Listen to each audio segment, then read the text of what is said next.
And joining us now is Canadian Ambassador David Hartman. Ambassador Hartman, thank you for granting NewsWatch Plus this interview. Thank you. It's a great opportunity. I'm very pleased to be able to be here with you this afternoon. Ambassador, there are so many things to talk about when we say Philippine-Canada relations. I want to start with defense and security.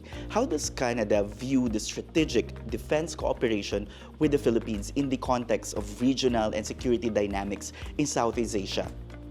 Well, thank you for the question. I think, as we articulated in our Indo-Pacific strategy, what the Government of Canada announced in November of 23, this really is a major opportunity for us to be able to discuss our interests in the Philippine marketplace. So, really at the forefront of our engagement here is our ability and our interest to strategically increase our engagement. I think, as you may know, in January of this year, we signed a MOU on defense cooperation between Canada and the Philippines.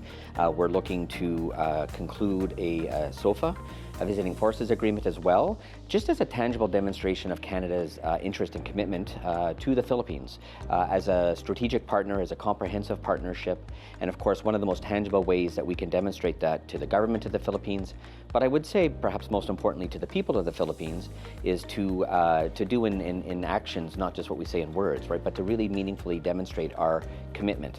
And I think, it's important to stress, I think, at the outset of our conversation that, we have a strategic relationship, there's geoeconomics, there's all the global politics of the strategic location in which the Philippines is domiciled in this part of the world.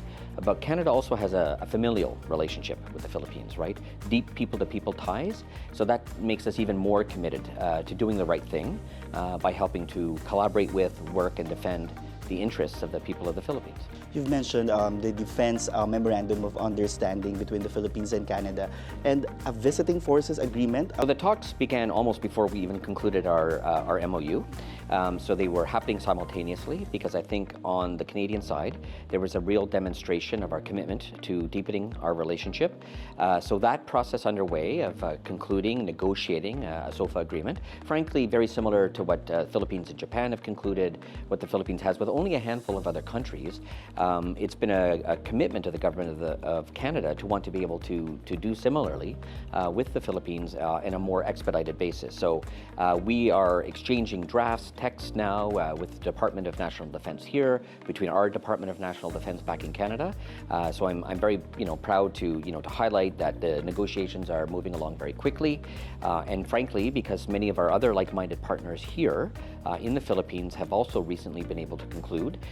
We're optimistic that we can also advance the timelines of what traditionally would have been a much more lengthier process. But I think because of circumstances, and I think because of real tangible commitment on both sides, Canada and the Philippines, we're very hopeful that we can conclude this sooner rather than later. Sooner rather than later, but it's difficult to put a timeline.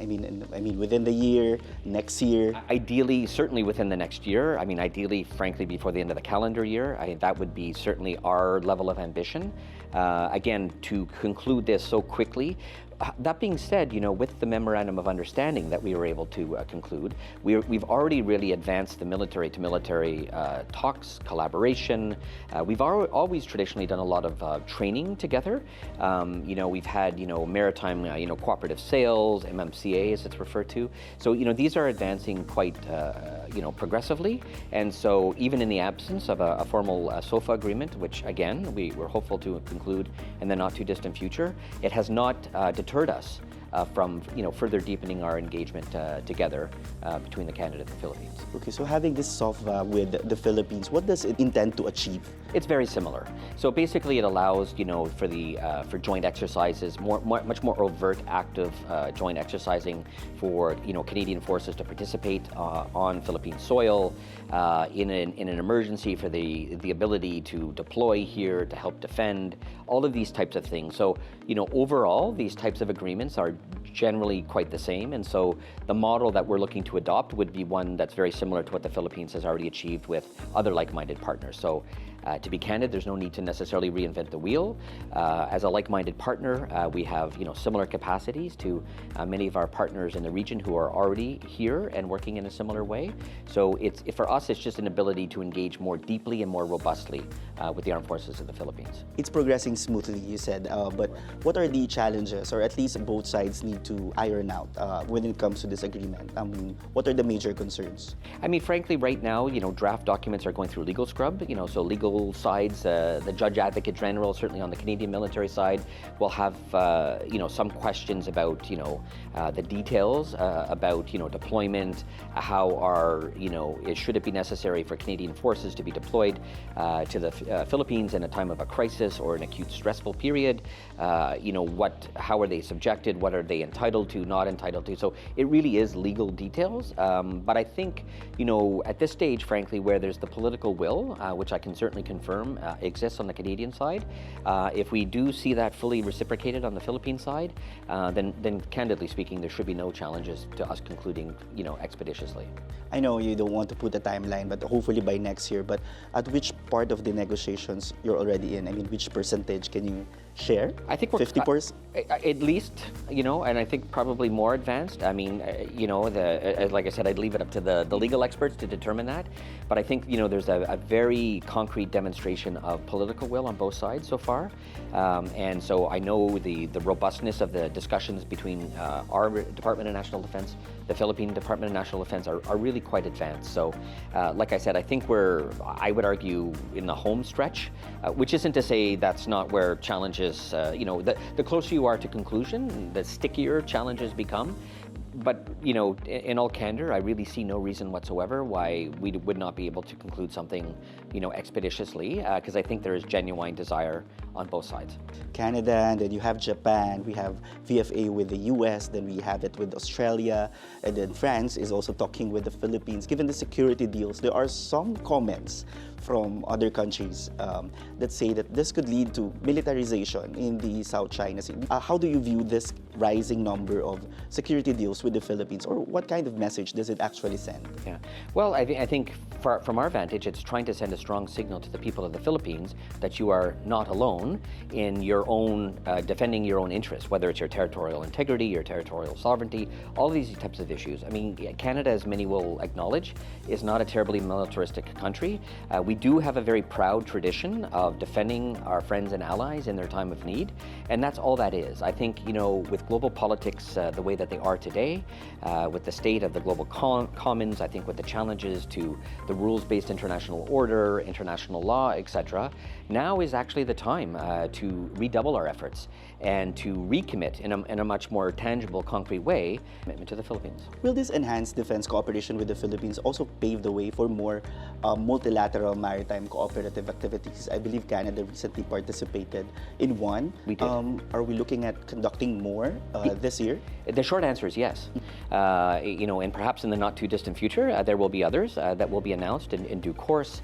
Canada will be fully participating this year in the Sama-Sama, primarily a naval exercise as well. And so, again, through our Indo-Pacific strategy, we've dedicated, a greater presence in the Indo-Pacific region. And so we have forces pretty much deployed here all year round now. So they would be more ready and available to be able to participate. So a lot of it, frankly, is around capacity building. The continued professionalization of all the forces.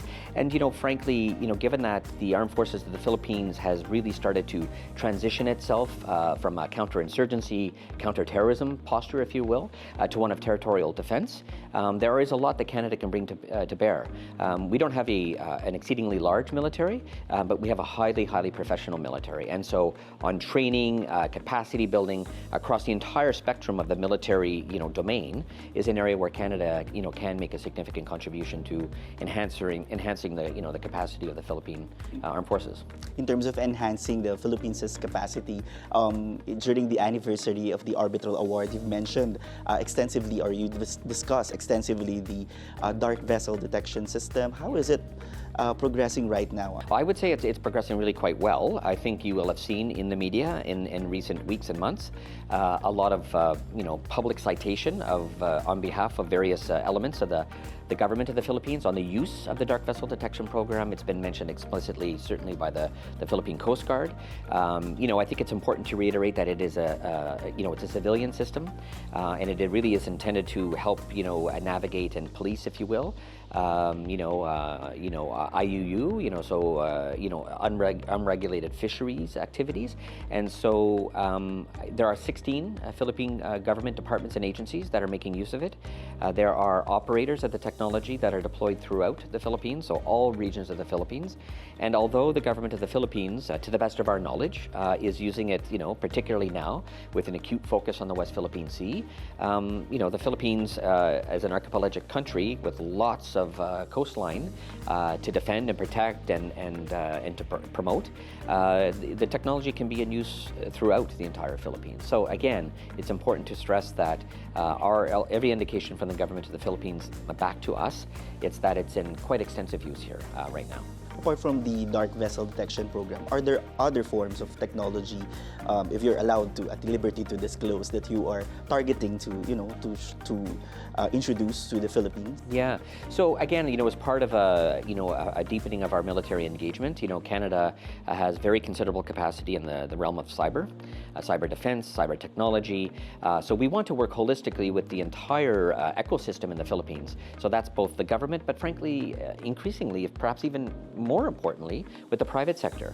Canada has a lot of advanced, technological companies, private sector, etc. So cyber is one certainly that comes to mind right away. We have very good cyber defense capacities, cyber technologies, and that's an area where we know there's an immediacy of need. In the Philippines, I read often here in the Philippine media about the proliferation of disinformation, misinformation, and so some of the best practices that Canada has adopted, some of the best technologies that we've used to protect the integrity of our own political systems, our own business interests, civil society, etc. That's another area, I think, of acute interest by the government of the Philippines for us to work together collaboratively. Ambassador Hartman, thank you for granting this interview.